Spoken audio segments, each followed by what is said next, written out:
Alright guys, back with another video. So we got something here from Jasmine Laine. I'm sure you guys all know who she is.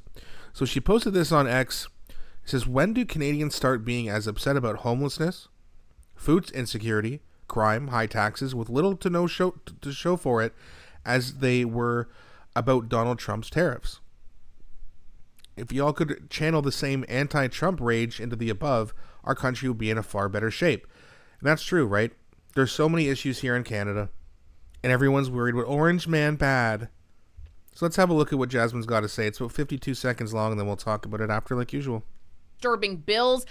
You know, it's really good to be grounded in reality. Even when reality goes against your narrative, it's important to acknowledge that it is the fact. Our problems are not due to south of the border. Yes, it is an annoyance from, or especially for certain industries, from Donald Trump, but that's not where our problems come from. Our problems come from mass government overreach, mass government overspending, shutting down pipelines, having resource blocking, industry disturbing bills that get passed all in the sake of we're going green, even though there's no research at all to show that that's going to be successful. In fact, quite the opposite. Our problems are due to a bad, failed government, of which they use Donald Trump in order to fearmonger and get people to vote Mr. Carney back in. But it is not based in reality whatsoever. And, you know, it's really... Yeah, that's the thing. It's very well said. By the way, go check out Jasmine on X or on YouTube. She's fantastic. Her channel recently blew up, and she had a great interview with Pierre and Anna Polyev as well. So definitely go check her out. And you know what she says there is right. Donald Trump is not our problem.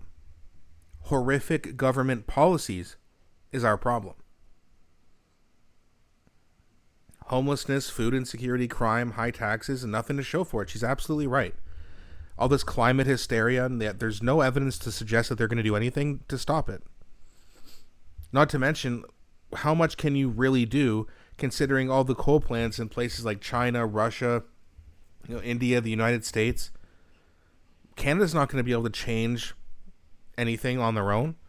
And it's all, well, we have to do our part. It's like throwing a cup of hot water into a frozen lake to try to get it to warm up. There's not enough people who are on board with this, and we're the only ones paying a carbon tax. Now, I know Carney reduced it down to 0. People still think somehow that he got rid of it completely. He did not. It's just that the rate is temporarily down to 0. And it's coming back.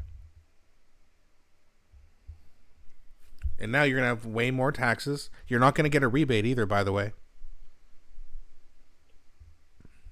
And Carney's even said that, every financial decision is going to be based off of climate, which means anyone who wants to make money in Canada or invest in a business here, if they're not green, they're going to have to pay through the roof, and therefore they're going to go to another country. And we're not going to get the jobs, we're not going to get the business, we're not going to get the economy boost. Oh, you liberals. I already know some of you had buyer's remorse. That meeting with Donald Trump did not go well. You know it didn't. And nothing else is going to go well either.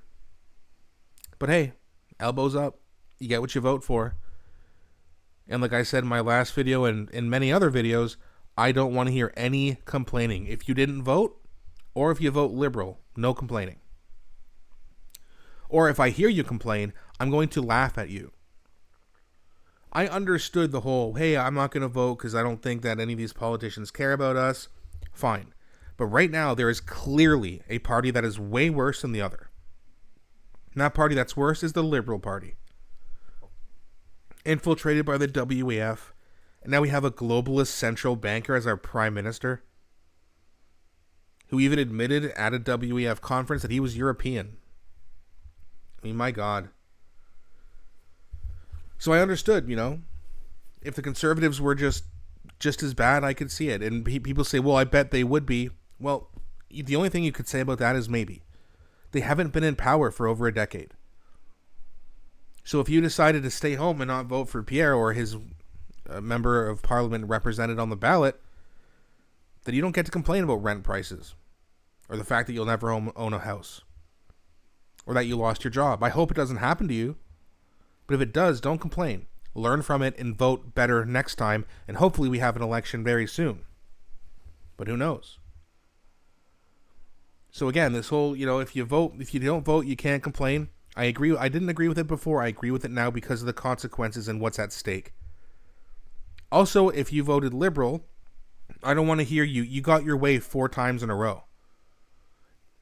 Okay, and if you sell your house and they take a lot of the profit from extra taxes, don't want to hear it. Well, I didn't know. Well, then you're stupid and stop voting. But you decided to vote.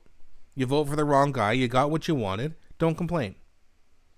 Let me know what you think. What do you think about what Jasmine said? I think she got it completely right. Everyone on the left is so anti-Trump, and that's all the problems. And once Mark Carney stands up to him, which we'll be waiting a long time to see that, everything's going to be great. And they're going to be so wrong. And it's going to be really funny when they start complaining. But please let me know what you think in the comments section. Please don't be afraid to like and subscribe either, as it really helps grow the channel. Thanks so much for watching, and I'll be back shortly with a new video.